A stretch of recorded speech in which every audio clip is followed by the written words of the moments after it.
Comrades and compatriots of the press, at its meeting of the 7th to 8th December 2019, held at the Federal University of Technology, Minna, the National Executive Council of the Academic Staff Unions of Universities reviewed issues affecting the Union, Nigerian universities, and the state of our nation. In particular, NEC noted with dismay that the orchestrated moves by the Office of the Accountant General of the Federation and the Federal Ministry of Finance to impose integrated payroll and personnel information system on Nigeria's federal universities is part of government's plan to distract ASUU from calling for the conclusion of the truncated renegotiation of the 2009 agreement, as well as the full implementation of the 7th February 2019 Memorandum of Action it reached with the Union. NEC did not only restate its unequivocal rejection of IPPIS as an ill wind that will blow the Nigerian university system no good, it also resolved that no amount of blackmail, intimidation, and outright misinformation of the Nigerian public will make ASUU lose focus on its historic role as the conscience of the university system. The first issue I will address here is renegotiation of the 2009 FGN-ASUU agreement. Compatriots of the press, you will possibly recall that the FGN and ASUU teams started renegotiating the 2009 agreement in March 2017 with the Minister of Education's charge that it should be concluded within 6 weeks. However, the exercise has remained comatose. The problem started when the government team, led by Dr. Wale Babalaki, SAN, at the first meeting, insisted on adjourning for almost 6 months on the excuse that the Abuja airport was undergoing renovation. For the next 2 years, the government team kept the renegotiating committee going in circles on matters of principles and procedures for collective bargaining. For instance, following the reappointment of the minister,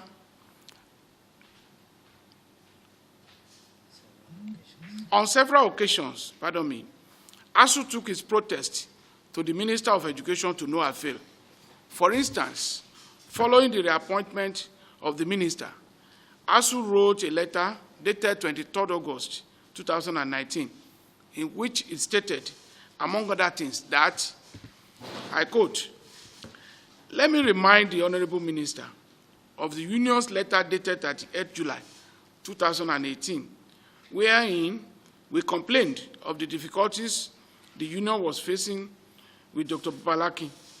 In clear terms, the Union does not believe that Dr. Babalaki is conversant with the rules of chairman of a government/trade union negotiating committee. His attitude and tendencies to repudiate the recommendations of subcommittees constituted by the negotiation committee and imposition of personal positions on all members of the committee are clear indications that the leader of the government team is not disposed to the principles and ethics of collective bargaining. We also said this much in our correspondences with the Permanent Secretary, Ministry of Education, in the month of July 2019. End of quotation.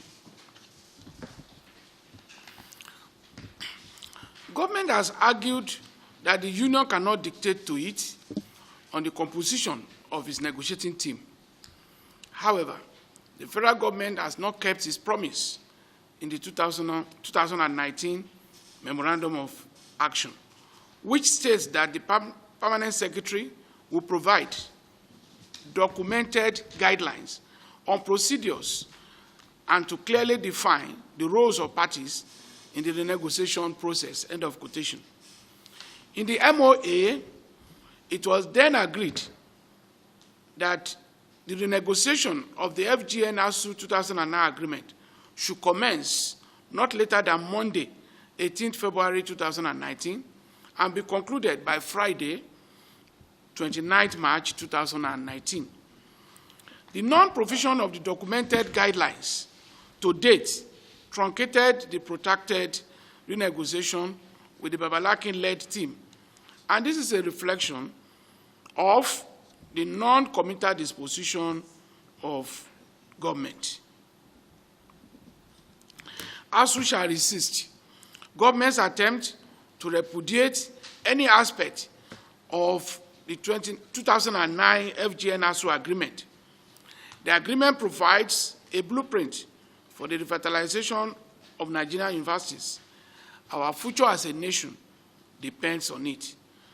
Since 1992, when a landmark agreement on the pathway to addressing the nagging issues of funding, conditions of service, university autonomy and academic freedom, and other related matters was signed with a military government, it has become much easier to track the trajectories of Nigeria's public universities.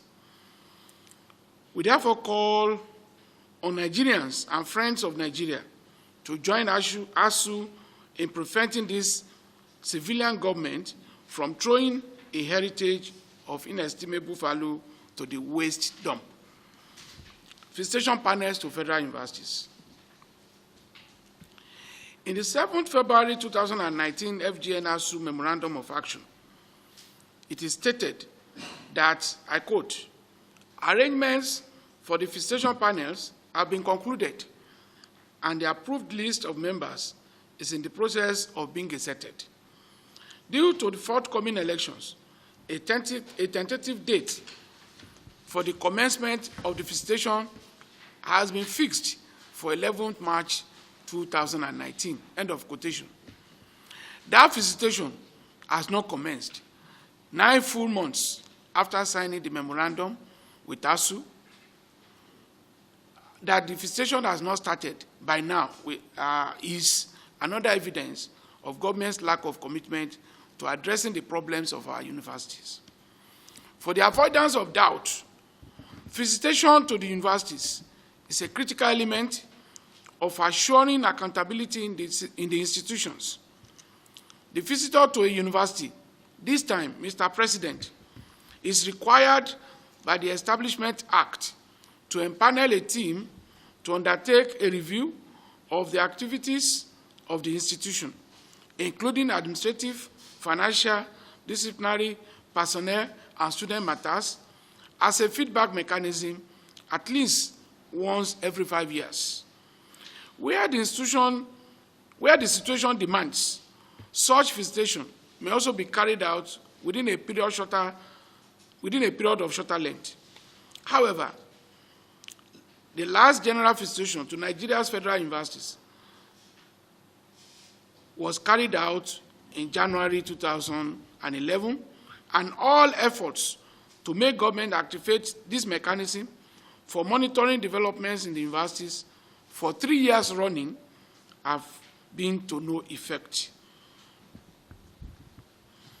ASUU is not surprised that government has developed cold feet in implementing its own laws with respect to visitation to universities, whereas the white paper emanating from a visitation panel's report should guide the Governing Council in decisively addressing fundamental flaws in the system, especially in respect of corrupt practices.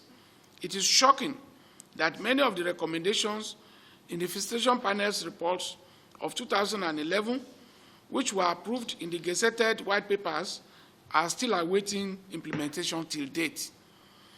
This explains why ASUU has consistently argued that government's failure to activate the existing accountability mechanism within the system gives the lie to its claimed or its declared readiness to fight corruption in the universities with IPPIS. mainstreaming of EAA into 2020 budget and payment of outstanding arrears. Another important aspect of the Memorandum of Action of February 2019 is the understanding on payment of the arrears of the academic allowances. Specifically, the federal government agreed to, I quote, pay the outstanding balance up to 2018 in 4 installments within a time frame of 36 months. 1, November 2019, that's the first installment. 2, August 2020, 3, May 2021, and 4, February 2022. In addition, the MOA states that government shall also mainstream further payments of the allowances into the annual budgets, beginning with 2019 budget presently under consideration at the National Assembly. In the negotiation that led to the 2019 FGN ASUU Memorandum of Action, a joint team of ASUU and government agreed on a formula for mainstreaming EAA into the budgets of the universities. ASUU is bothered that nothing concrete came out of the agreement in 2019, and the same scenario is about to play out in the 2020 federal government's budget. Equally, the first installment of the outstanding balance of EAA up to 2018, which was due in November 2019, is nowhere to be found. This is a demonstration of bad faith. ASUU will no longer fold its arms while government takes it for a ride. Revitalization Fund for Public Universities.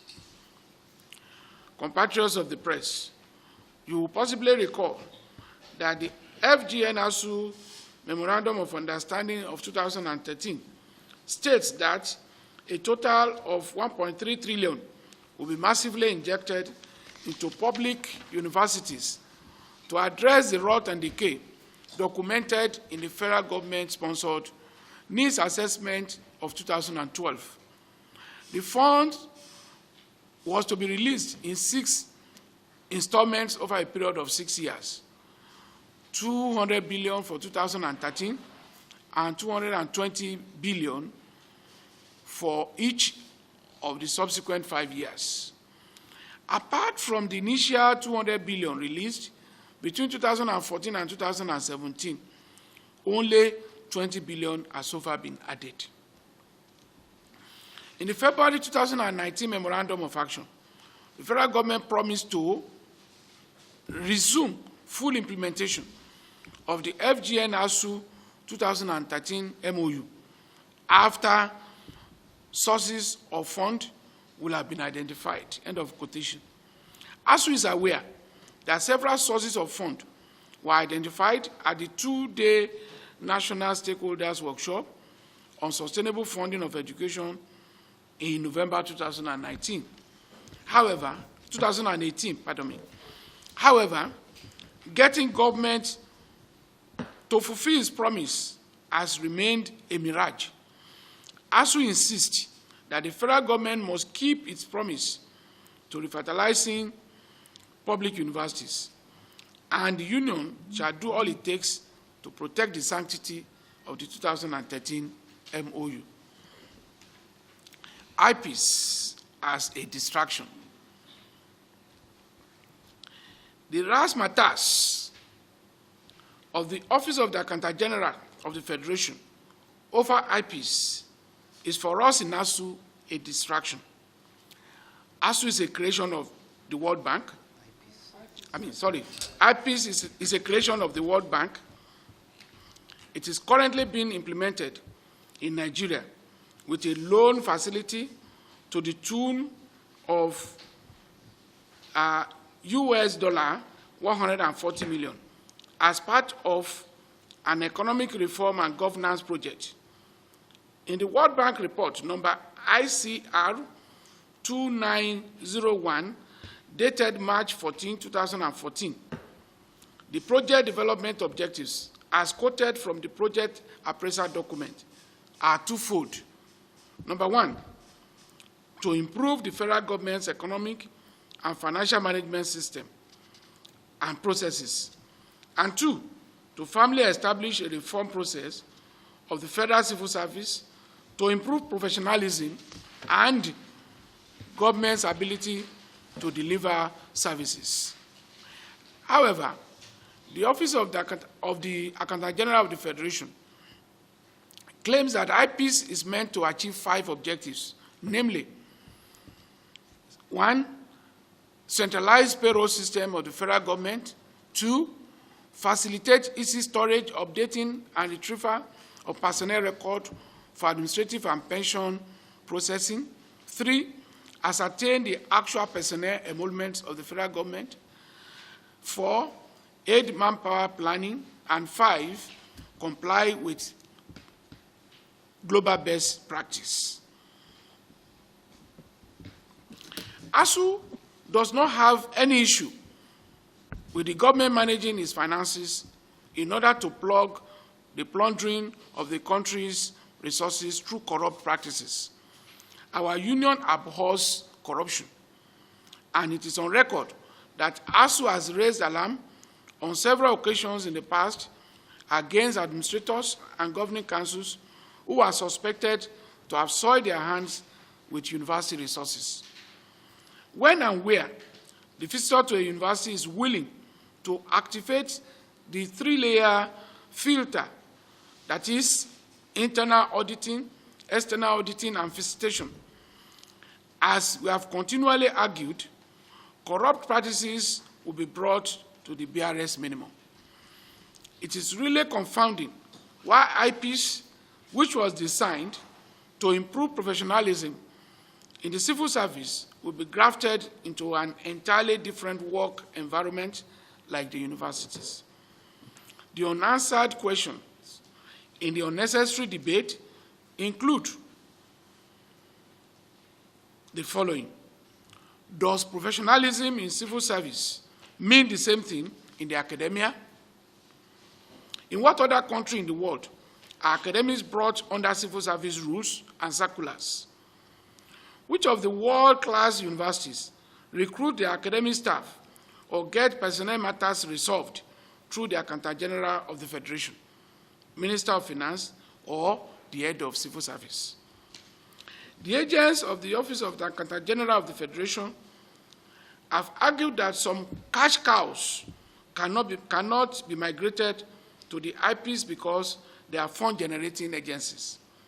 These agents should also be reminded that universities are knowledge-generating institutions. Like the so-called fund-generating institutions, the establishment laws of universities largely insulate them from strictures imposed by the civil service. The Universities Miscellaneous Provisions Amendment Act 2003 empowers governing councils to oversee personnel costs, overhead costs, research and development, library developments, and the balance in expenditure between academic fees and fees non-academic activities as provided in the approved and released budgets. By the provisions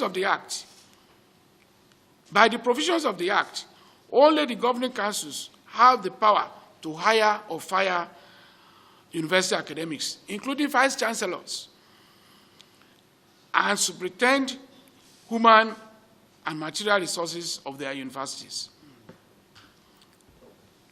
For the avoidance of doubt, Section 2AA of the Act puts the matter in bold relief. I quote, "The governing council of a university shall be free in the discharge of its functions and exercise its responsibilities for the good management, growth, and development of the universities. However, where a council is found wanting on account of corruption or incompetence, it shall be dissolved by the visitor, and a new council shall be immediately constituted for the effective functioning of the university." End of quotation. You find that in Section 2A of that Act. ASUU is shocked that the OAGF is saying IPPIS is meant to comply with global best practice when they cannot tell Nigerians any other country where IPPIS is extended to the universities as one of the best practices. We call on all people of goodwill to prevail on the Accountant General to respect university autonomy as the global best practice for the academia. With the cooperation of the OAGF, ASUU is willing to pull through its prototype platform called University Transparency and Accountability Solution, UTAS. In the place of IPPIS, UTAS is being bankrolled 100% by ASUU, and it is currently about 40%. It is currently at about 40% completion. The uniqueness of UTAS is that it is designed by a team of crack software engineers who are based in the Nigerian universities. Unlike IPPIS, UTAS is to be deployed in individual university campuses with different levels of control by the operators of the system. It can address the uniqueness of the university system, particularly the flexibility of the payroll and personnel management. Payroll and personnel management. With the federal government's cooperation, ASUU's team is willing to deliver on the project in a matter of few weeks. Our union has gone this length to provide an alternative because we are challenged to showcase what Nigerian scholars can do and prove that the incursion of global finance institutions, particularly IMF and World Bank, into our national life must be checked at some point. For too long, Nigerians have been deceived into accepting all policies imposed on us by these international money lenders as in the best interest of the country. In the first place, why should IPPIS have been financed by a World Bank loan if the interests of those behind it are altruistic? Again, if the goal is not the profit interest of IPPIS operators, why should a program meant for professionalism and accountability in civil service be superimposed on the university system? IPPIS is an unnecessary distraction to the serious business of the academia. We salute the courage of our members for resisting the tactics of the Accountant General of the Federation to cunningly migrate them to the IPPIS platform. As resolved at the ASUU meeting at the FUT Mina on 7 to 8 December 2019, should the Accountant General make bold his threat to stop the salaries of our members, the union shall activate a standing resolution of no pay, no work. Antics of vice chancellors.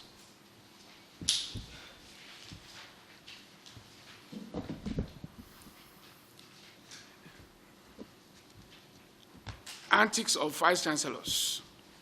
Comrades and compatriots, our union has noted with regrets the unwarranted hostility of some vice chancellors towards individual members of ASUU and ASUU as a union.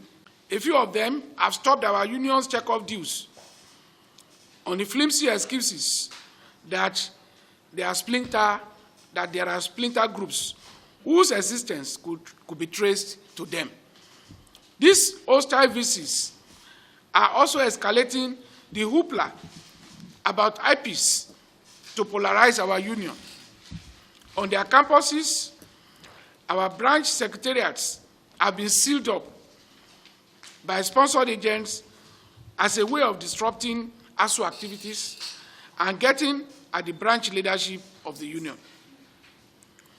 From all we know, however, the only sin committed by ASUU leaders in these campuses is asking too much questions on suspected financial and administrative malfeasances. The FUT-MINA, NEC, resolved to engage those vice chancellors who have demonstrated open hostility to ASUU for one reason or the other as a sign of goodwill. However, should they continue in their antics, ASUU will not hesitate to take them headlong. State of the nation. Comrades and compatriots, it will be an understatement to say our country is in dire straits. Issues of insecurity have remained unresolved. On top of insurgency that has pushed our country to the club of terrorist nations, ethnic militia, kidnapping, cultism, and other forms of organized crimes have put the nation on the precipice. Our growing army of unemployed youth are increasingly attracted to crimes, and government's response has been tokenistic or feeble. The situation has not in any way been helped by the near-total collapse of social infrastructures like roads, electricity, treated water supply, schools, and healthcare facilities. This is further compounded by the shrinking space for respect for the rule of law in today's Nigeria. ASUU has always argued that making Nigerian education accessible, qualitative, and transformative will go a long way in cutting down on the ills plaguing our nation. However, since Nigeria's return to civil rule in 1999, successive governments have paid mere lip service to transformative education. The children of the poor are marginalized, accounting for over 10 million out-of-school children who may become willing tools in the hands of miscreants. Nigerian rulers at both the federal and state levels only talk about addressing the rot and decay in the education sector for the cameras. In the last 5 years, the federal government's budgetary allocations to the education sector have hovered between 5% and 7%, at a time Ghana, Kenya, South Africa, and Egypt were allocating 20% or more. This places Nigeria far below the 2006 recommendation of the United Nations Educational, Scientific, and Cultural Organization within the Education for All framework that 15 to 20% of the annual budget of every developing country should be allocated to education. Worse still, barely half of what was allocated to education in the previous budgets in Nigeria was ever released. As late Professor Olikoye Ransome-Kuti once asked at a public lecture, who cares about the health of Nigerians? The Abuja Declaration of 2001 challenged African countries to allocate at least 15% of their annual budgets to the health sector. However, allocations to health in Nigeria's budget since 2010 have oscillated between 3.7% and 5.8%, whereas Ghana allocated 7% annually within the same period. The allocation of 427.3 billion out of the federal government's 9.45 trillion budget for 2020 to the health sector comes down to a paltry 4.5%, a far cry from the Abuja target. Little wonder then that Bill Gates had to remind us during one of his visits in 2018 that Nigeria is one of the most dangerous countries in the world to give birth, and the fourth worst maternal mortality rate country in the world, only ahead of Sierra Leone, Central African Republic, and Chad. End of quotation. The only reason why the Nigerian state cannot provide affordable and qualitative education, health, transportation, electricity, and other social amenities to its citizens is that our rulers do not put the people first. The ruling class of Nigeria must speak to the diversion of our scarce resources into supporting medical and education tourism at a time our institutions at home are bereft of basic medicaments and qualitative facilities for education. ASUU insists that it is not morally and politically correct for the ruling class to send their children to the best educational institutions abroad just because they can afford it. In the same vein, it is unacceptable for top public servants to regularly jet out of the country on account of headache or body pain with little or no concern for the rest of Nigerians. A word for our students. Comrades and compatriots, we want to assure Nigerian students that ASUU struggles for a better university system and a transformed Nigeria have always been in their short and long-term interests. For example, it was ASUU that stopped the military government of General Ibrahim Badamasi Babangida from unleashing an outlandish regime of tuition fees on Nigerian universities in order to generate funds for implementing the 1992 FGN-ASUU agreement. With General Babangida, when General Babangida challenged ASUU to provide an alternative, our union came up with the idea of 2% education tax on the profits of companies operating in Nigeria, being the end users of university graduates. It was that proposal that gave rise to what is today known as the Tertiary Education Trust Fund, TED Fund. Without doubt, TED Fund has done much to transform the infrastructural landscape and significantly boost staff development of our universities, polytechnics, and colleges of education over the years. Nigerian students should carefully note that the current struggle against IPPIS also has serious implications for them. Those pushing for IPPIS or nothing else have made it clear that vice-chancellors who employ contract officers, visiting lecturers, adjunct lecturers, and other experts from within Nigeria and abroad will have to pay them through IGR.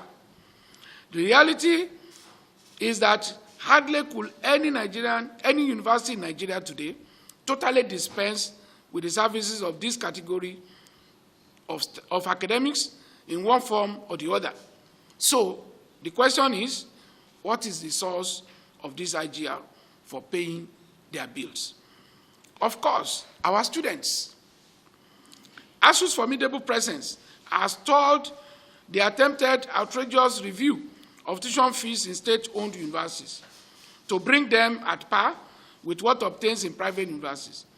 Our students can better imagine what will happen once government succeed in passing the payment of university staff who are not on pension to the vice-chancellors. A word, they say, is enough for the wise. Conclusion. Compatriots of the press, ASUU believes that government's insistence on imposing IPPIS on university lecturers is an aberration and a distraction from the substantive challenge of repositioning the Nigerian university system for increased feasibility in the global map.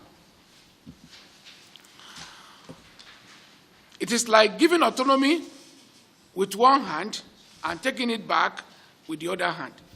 We therefore call on our patriots in the media, the labor movement, student unions, and all working people to support ASUU's just cause for a better deal for our universities and indeed for Nigeria.